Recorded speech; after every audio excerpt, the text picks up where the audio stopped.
आज शीतला सप्तमी पर मथुरा के कृष्णकूप में पूजा के ऐलान के बाद पुलिस ने पहरा सख्त कर दिया है। एसएसबी, पीएसी, पुलिस और खुफिया एजेंसी अलर्ट मोड पर हैं।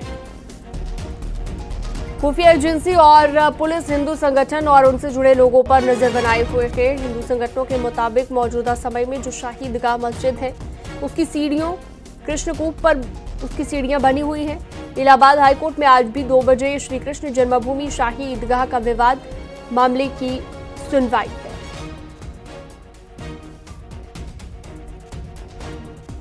नितिन फोन लाइन पर जुड़ गए हैं ज्यादा जानकारी के साथ। नितिन, पूरी तरीके से मथुरा में अलर्ट दिखाई दे रहा है। हिंदू संगठनों के ऐलान के बाद ये अलर्ट देखने को मिल रहा है, क्या तस्वीर है इस वक्त?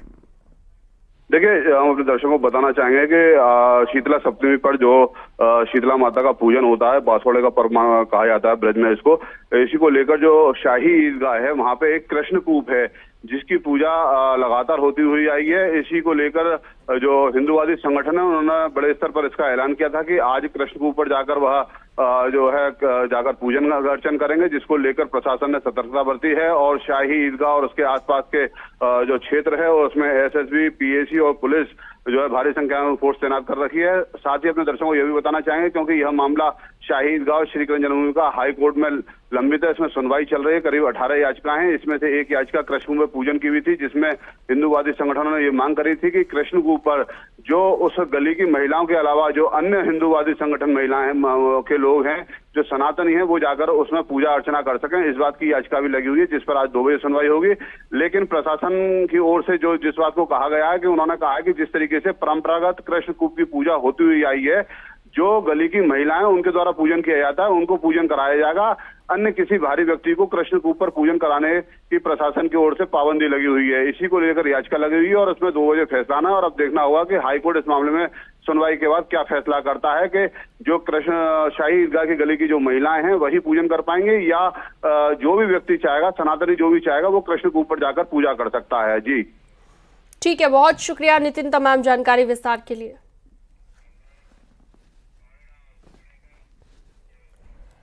श्री कृष्ण जन्मभूमि और शाही ईदगाह मस्जिद केस में दाखिल याचिकाओं पर आज दोपहर में 2 बजे के बाद फिर से इलाहाबाद हाईकोर्ट में सुनवाई होगी और आज हाईकोर्ट में होने वाली बहस में हिंदू पक्ष की ओर से कृष्णकूप को लेकर दी गई तस्वीरों पर मुस्लिम पक्ष को जवाब देना होगा। मुस्लिम पक्ष की बहस पूरी होने के बाद हिंदू पक्ष की बहस पूरी होगी। हिंदू पक्ष ने कृष्णकूप में आज शीतला सप्तमी और कल शीतला अष्टमी की पूजा अर्चना की इजाजत मांगी है। इलाहाबाद हाईकोर्ट कुल 18 याचिकाओं पर एक साथ अयोध्या विवाद की तर्ज पर सुनवाई कर रहा है।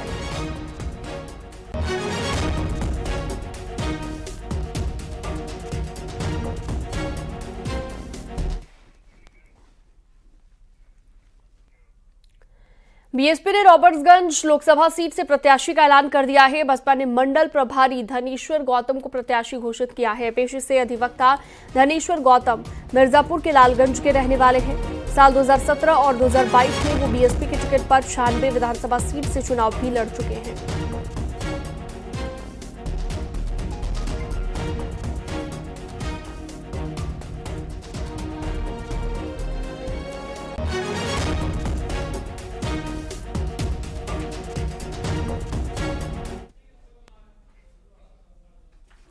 लोकसभा चुनाव से पहले कांग्रेस ने यूपी के संगठन में फेरबदल किया है। कांग्रेस ने 21 संगठनात्मक जिलों के अध्यक्षों की सूची जारी की है। इसमें कई चेहरों को मौका मिला है। गाजियाबाद से विनीत त्यागी, मथुरा से विक्रम वाल्मीकि, लखनऊ से शहजाद आलम जैसे लोगों को जिम्मेदारी सौंपी गई है।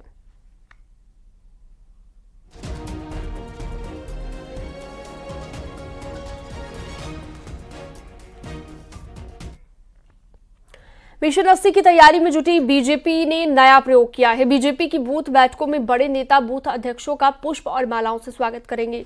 इसकी शुरुआत महामंत्री संगठन धर्मपाल ने कर दी है। बूथ अध्यक्षों को हर बूथ पर 370 वोट जोड़ने का लक्ष्य दिया गया है। बूथ अध्यक्षों का मनोबल बढ़ाने के लिए बीजेपी ने रणनीति तैयार की है और बीजेपी बूथ जीता तो चुनाव जीता अभियान के जरिए 400 पार के सपने को साकार करने में लगातार जुटी हुई है।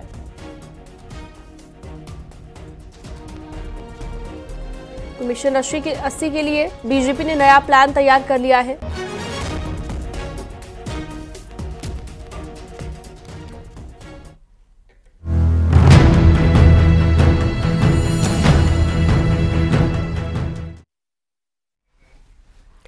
सीएम योगी आदित्यनाथ इन दिनों ताबड़तोड़ चुनाव प्रचार में जुटे हुए हैं। इसी कड़ी में आज वो 3 जिलों का दौरा करेंगे। सबसे पहले सीएम हाथरस जाएंगे। हाथरस के सदर इलाके में प्रबुद्ध जन सम्मेलन को संबोधित करेंगे और हाथरस से बुलंदशहर जाएंगे। बुलंदशहर में भी प्रबुद्ध जन सम्मेलन में शिरकत करेंगे और बुलंदशहर से सीएम ग्रेटर नोएडा जाएंगे। यहां पर भी प्रबुद्ध जन सम्मेलन को संबोधित करेंगे।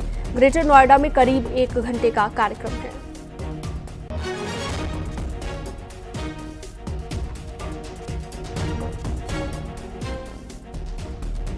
तो हाथरस, बुलंदशहर और इसके साथ साथ गौतम बुद्ध नगर का दौरा, 3 जिलों का आज दौरा कर चुनाव प्रचार करते हुए मुख्यमंत्री योगी आदित्यनाथ नजर आएंगे।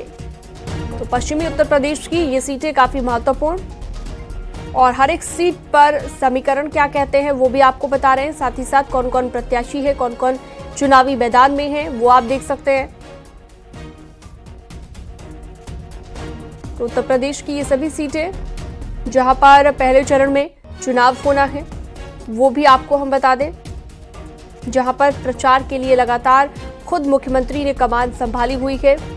कल भी हमने देखा कि कल से चुनाव प्रचार का क्योंकि आगाज हो गया है और मेरठ की धरती से, जाटलैंड से खुद प्रधानमंत्री नरेंद्र मोदी ने देश की जनता को संबोधित किया और एक बार फिर से भारतीय जनता पार्टी को जिताने की अपील की। तो आज 3 जिलों में चुनाव प्रचार रहेगा मुख्यमंत्री योगी आदित्यनाथ का।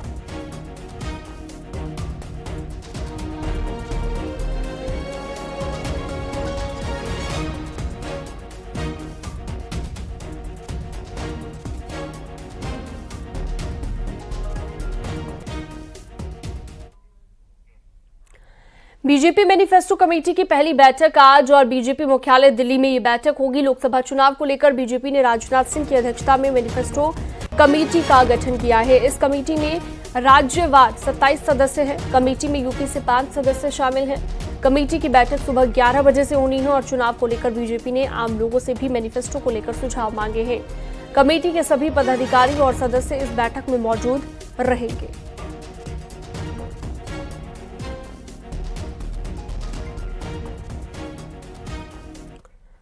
पीएम मोदी ने वाराणसी के कार्यकर्ताओं से संवाद किया कि 660 बूथों पर यहां पीएम मोदी की टिफिन बैठक का आयोजन किया गया। पीएम मोदी ने कार्यकर्ताओं को वर्चुअली संबोधित किया। हर बूथ पर 370 प्लस वोट का लक्ष्य दिया गया। पीएम ने सभी को वोट प्रतिशत बढ़ाने का मंत्र दिया और हर बूथ पर, हर शक्ति केंद्र पर, हर मंडल में महिलाओं, बुजुर्गों और नौजवानों को हर किसी के पास मोदी की गारंटी को पहुंचाना है, ये बात कही गई।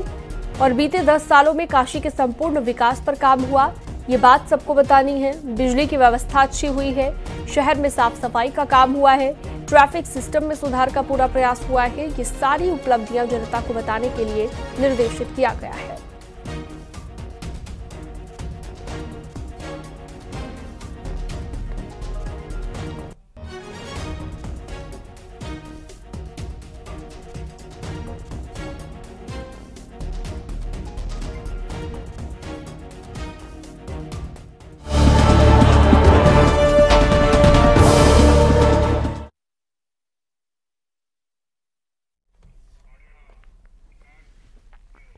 कौशाम्बी की चायल सीट से सपा विधायक पूजा पाल ने योगी सरकार की तारीफ की है। पूजा बीएसपी के पूर्व विधायक राजू पाल की पत्नी है। 2005 में राजू पाल की हत्या कर दी गई थी और हत्याकांड में शामिल 7 दोषियों में 6 को 29 मार्च को सीबीआई स्पेशल कोर्ट लखनऊ ने उम्र कैद की सजा सुनाई है और एक आरोपी को 4 साल की सजा सुनाई गई है। आरोपियों को सजा मिलने पर पूजा पाल ने कहा है कि योगी सरकार के कारण मुझे न्याय मिला है। गवाहों को सुरक्षा मुहैया कराई गई, तब जाकर भयमुक्त होकर गवाहों ने बयान दर्ज कराया है।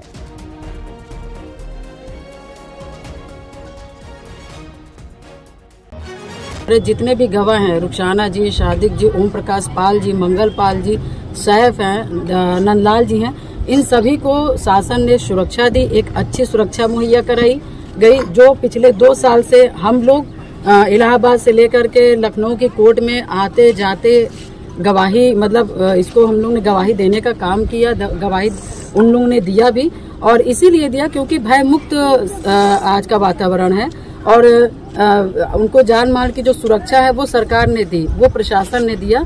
मैं उनका भी बहुत बहुत आभार करती हूँ। AIMIM अध्यक्ष असदुद्दीन ओवैसी कल देर रात मुख्तार अंसारी के घर पहुंचे। गाजीपुर के मोहम्मदाबाद से तवाल जाकर उन्होंने मुख्तार के परिजनों से मुलाकात की और शोक संवेदना व्यक्त की।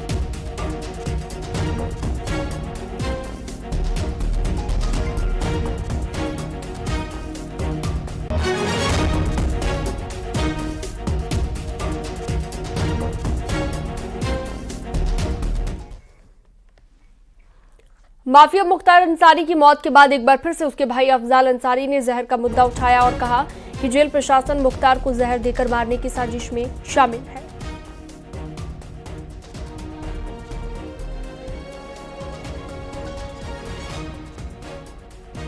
तो एक बार फिर से अफजाल अंसारी की तरफ से ये सवाल उठाया गया और कहा गया कि मुख्तार की ओर से जो आरोप लगातार लगाए जा रहे थे वो सच साबित हुए।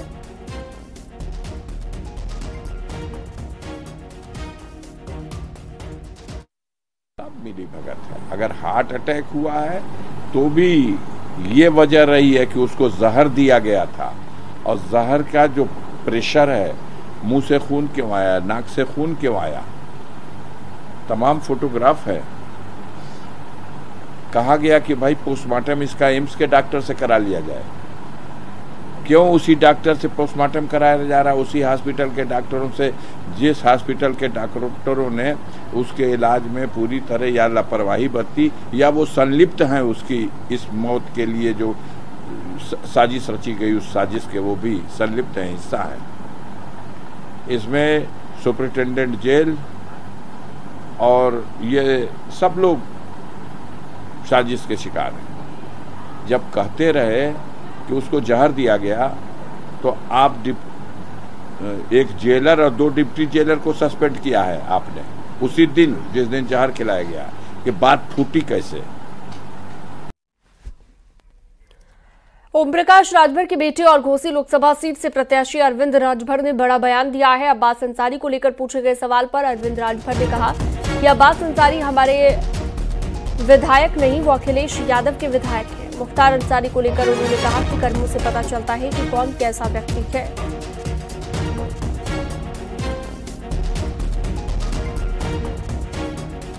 काम वो कर्मों से उसकी पहचान होती है, जो जैसा काम करेगा उसकी वैसी पहचान बनेगी। वो कहाँ हमारे विधायक हैं, वो तो बहुत पहले से हम लोग स्टेटमेंट जारी करते चले हैं कि अखिलेश यादव जी के विधायक हैं। तो बहुत हाँ, ये जरूर है गठबंधन था और कहीं ना कहीं मिस्टेक एक अखिलेश यादव जी ने कराया था हम लोगों को। हमारा एबी फॉर्म लेकर के उन्होंने ये नहीं बताया था कि प्रत्याशी कौन होगा, कहीं ना कहीं उन्होंने दिया और जीते। तो बहुत पहले से ही हम लोगों ने इस चीज़ को कहते चले आए हैं कि वो तो अखिलेश यादव जी के विधायक हैं।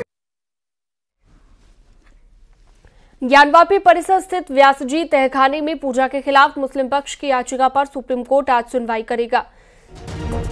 मुस्लिम पक्ष ने इलाहाबाद हाईकोर्ट के फैसले को चुनौती देते हुए पूजा पर रोक लगाने की मांग की है। 31 जनवरी को वाराणसी जिला अदालत के फैसले के बाद व्यासजी तहखाने में पूजा पाठ शुरू कर दिया गया था। मुस्लिम पक्ष ने हाईकोर्ट से गुहार लगाई पर अदालत ने पूजा पर रोक लगाने से इनकार कर दिया। अब मुस्लिम पक्ष सुप्रीम कोर्ट पहुंचा है।